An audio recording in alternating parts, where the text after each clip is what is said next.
Today, we're going to be talking about how you can go from overwhelmed to focused with the weekly plan for more sales. So get ready to learn the plan.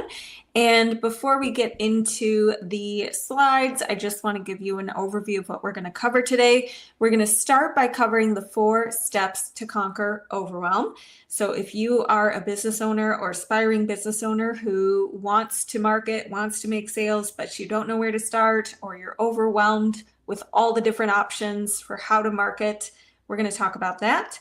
We're going to go through how you can shift from busy work that doesn't really produce results to actually using the weekly sales system to spend your time more wisely.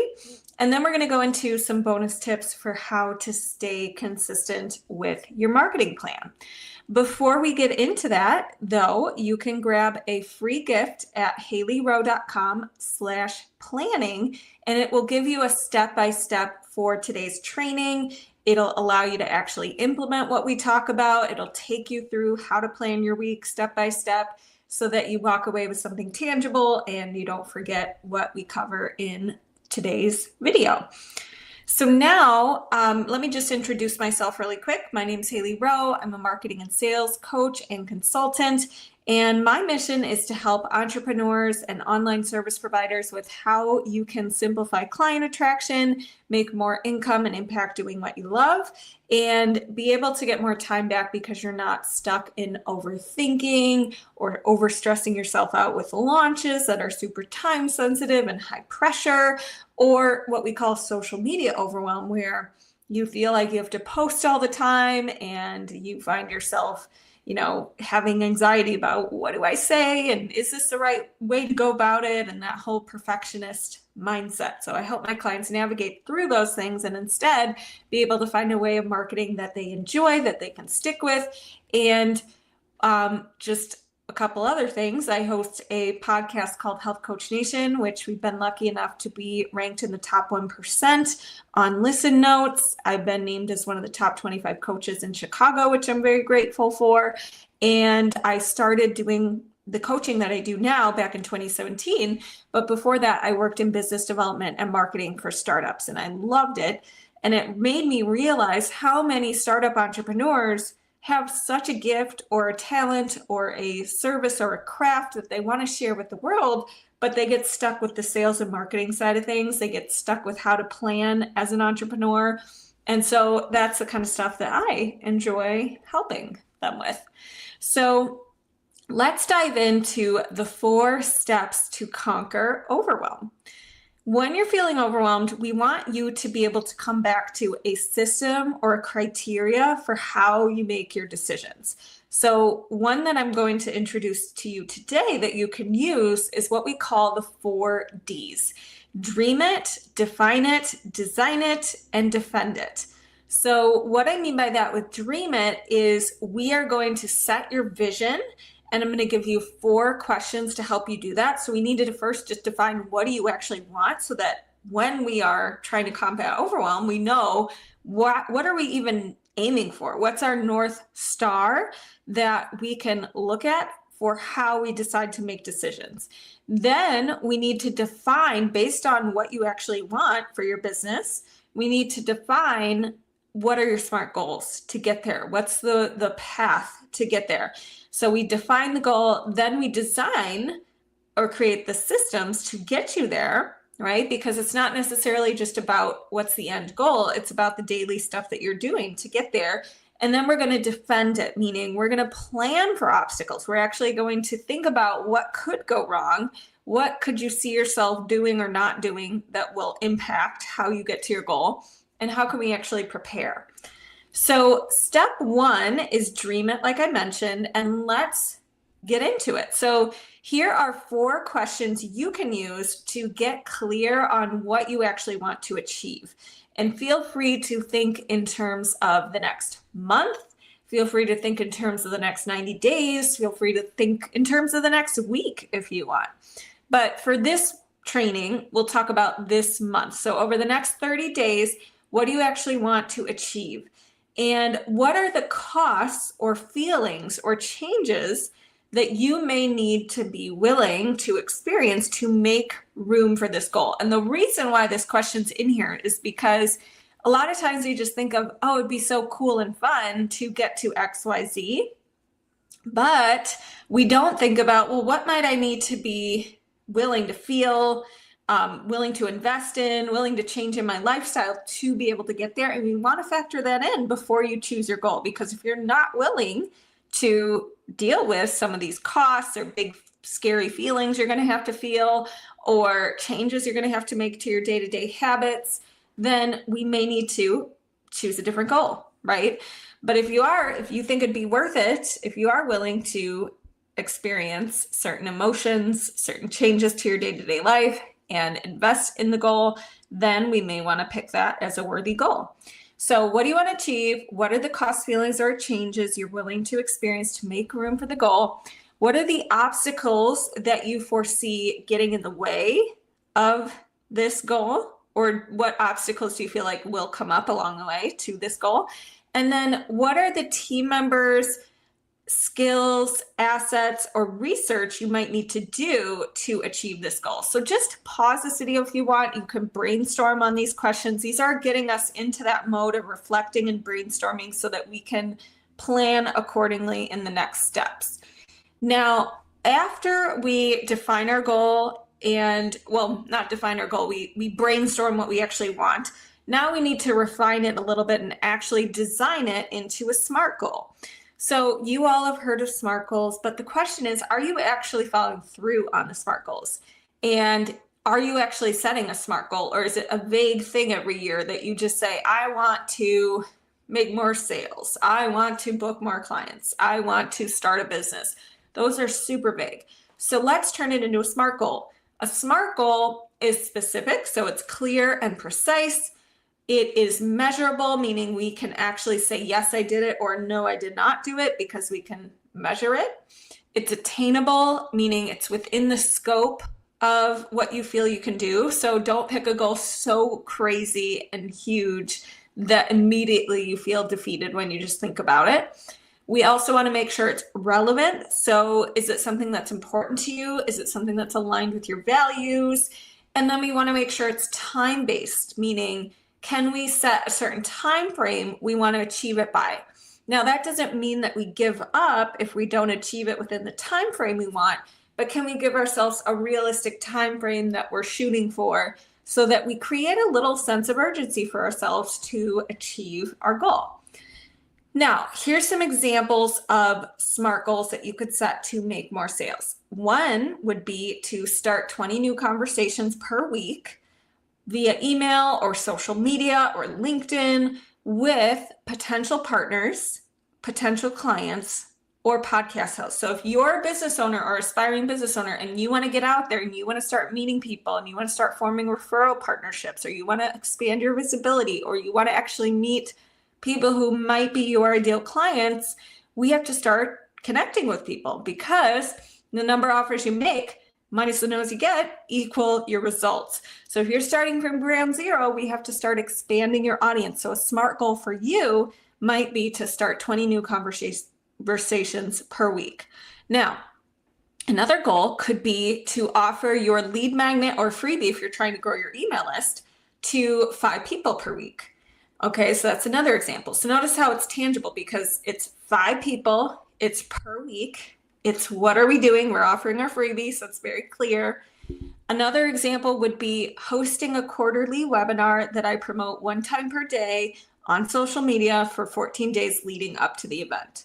Or attend 2 networking events per quarter and make at least 2 connections at each. So these are SMART goals because we're picking numbers, they're measurable. We can say, yes, we did this, or no, we did not do this. And once we decide which one of those, or one that you came up with, is your SMART goal, now we have to define your systems to get there. So I want you to brainstorm and go back to the first part of this presentation where we talked about what kind of things might you need to learn, or what kind of obstacles might you need to overcome, or what might you need to research to be able to get to your goal, because these are going to start to become systems that get you to your goal. So for example, I want you to think about your destination. let's pretend we're on a boat and we have a destination we want to go. The boat is our goal. It's the thing that is steering us. It's how we're going to get to our destination. But the oars are the things that move us forward. So your systems are like the oars of the boat. They move you forward towards the destination. Those are the things that are most important. It's not necessarily the goal that's most important. It's the systems that are going to get you there. So system examples, let's go back to that SMART goal where we said we want to make 20 conversations per week. We want to start 20 conversations per week. If that was your goal, your system might be to have a process you use every time for researching and filtering leads on whichever social media platform you choose. So if you want to make 20 connections, we have to decide, where are you doing that? How are you finding these people? What are you searching in the search bar on LinkedIn, or what networking group are you going to, or whatever that looks like? So we need to figure out what's your system for that, for how you're going to do that consistently. Another example would be if you have the lead magnet goal where you want to share your email freebie with people. Maybe one of your systems, so that you're not having to reinvent the wheel every time, is to create an invitation script you can send to new connections on LinkedIn, for example, to start to mention your freebie more often. So you're going to reuse the same example script and maybe you personalize it a little bit, but at least you have something to go off of and it's a system for you. Or you can identify what's the criteria of when I will offer my lead magnet, so I know when to do it and when to not do it, right? So systems are things that we're just going to define so that achieving or working towards your goal is easier and we have something we're going off of. Webinar goal, that example I gave earlier, if you wanted to have a system for that, maybe one of your systems would be to use, I have a webinar template I give clients where they can use the templates and fill in their message and their, tips and things like that, so that it's a system. It's based on what has worked in the past. All they have to do is fill it out. And each time they want to do a webinar, they just can fill out the template. Or giving yourself post prompts so that it's easier to do your posts leading up to the webinar, and giving yourself a system for how you write those posts. Are you going to batch them? What is going to be your process for that? For the networking goal, your system might be to research networking events one time per quarter in a bulk, like just decide which ones you're going to go to, actually sign up, and then obviously go, but you have a system for researching it each quarter. So once you define what your systems are, we need to turn them into something you can do on a regular basis. So in order to do that, we're going to have kind of a couple things we need to consider. Number one, we need to have our weekly non-negotiables. So we need to decide what every week is a recurring task that is non-negotiable for you, because it's very aligned with your goals and it's very necessary to achieve your goals. We also need to decide what are your weekly systems that need to be recurring, or monthly systems if it's something less frequent. And then we need to decide what is going to be your rewards, because our brain probably will not stick to things that are not showing immediate gratification unless we have some way to get a bit of a dopamine hit and a bit of a reward when we follow through and when we keep promises we make to ourselves.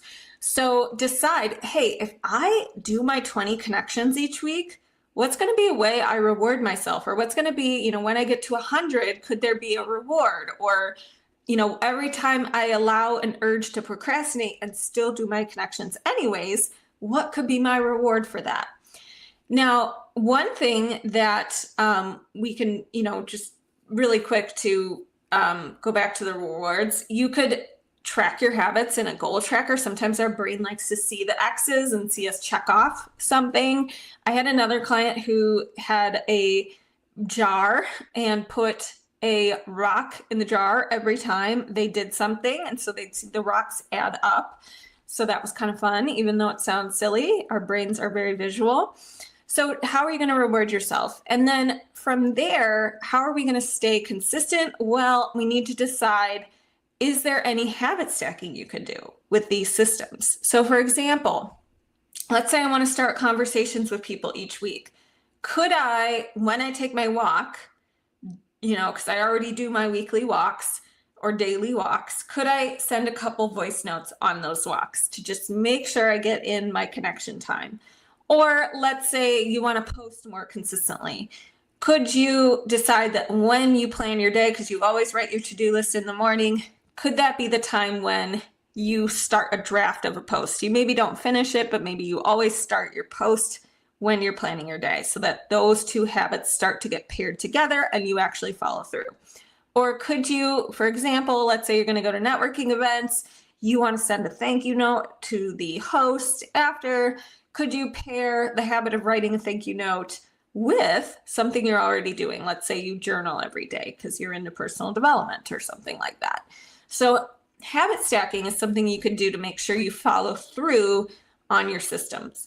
Now, step 4, so we've defined our goal, we've defined our systems, we've started to break things down into weekly non-negotiables. Now we need to defend our goals. This is the hard part. This is, okay, we've set everything up. Now we need to do it when life gets hard, right? So refer back when we went through stage 1, which was the 4 big questions. One of the questions I asked you is like, what kind of obstacles could you foresee coming up along the way?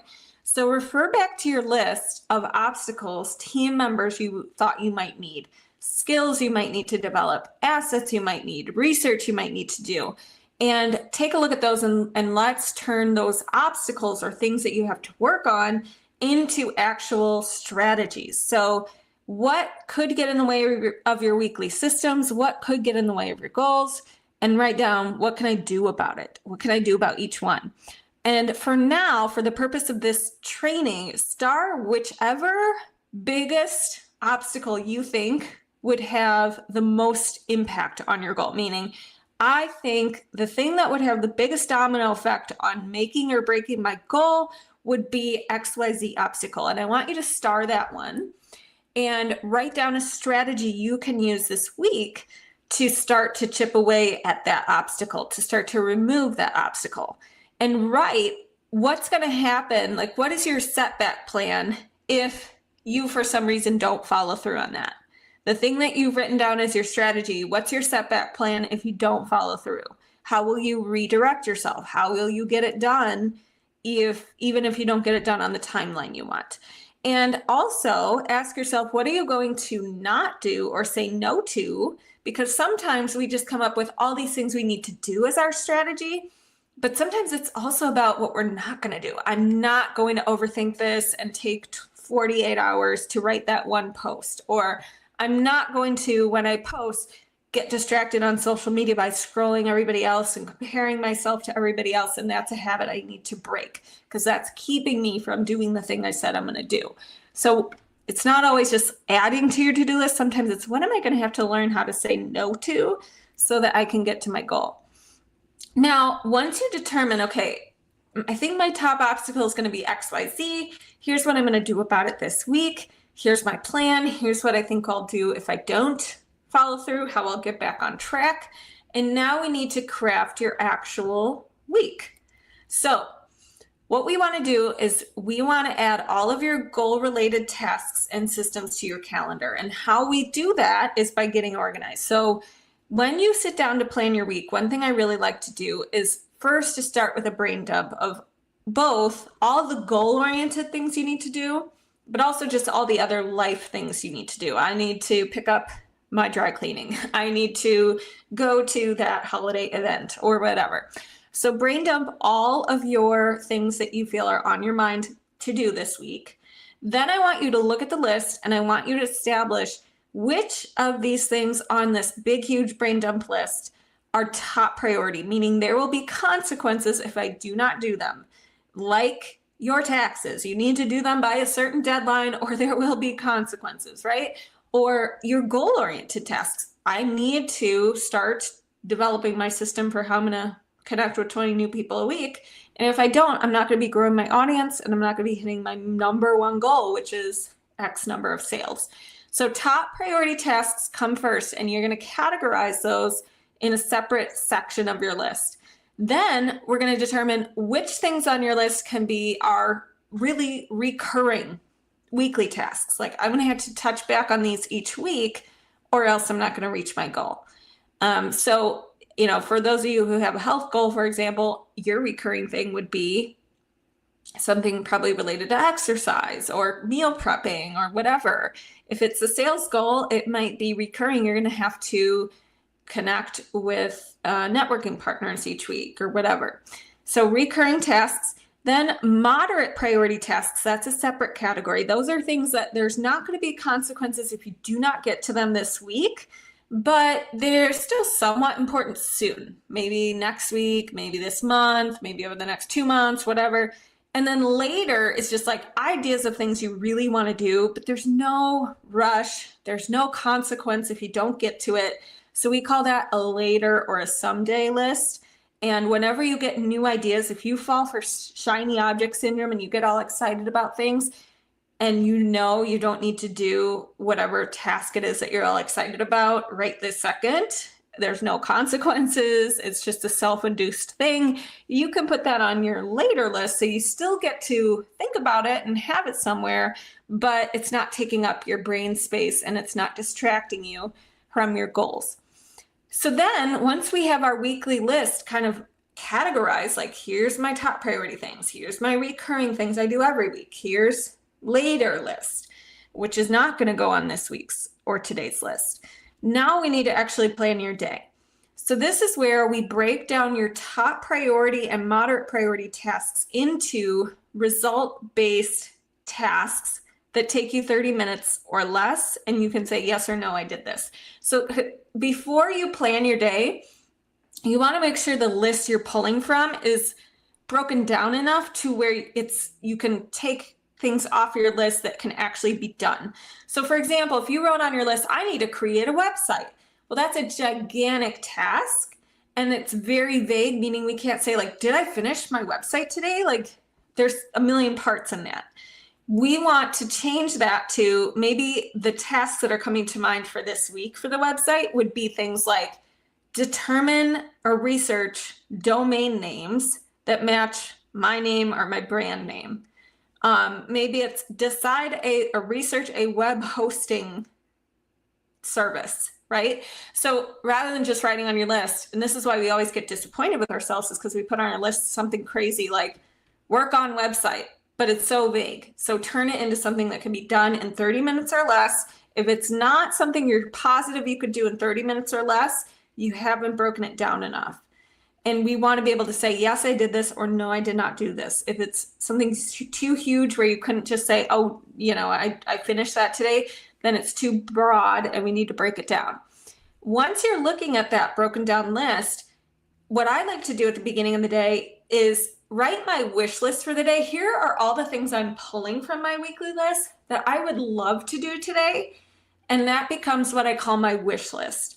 But then I make an actual day list where I take my non-negotiables, like, okay, here's the things I have to do today. I have to pick up so-and-so at 2:30.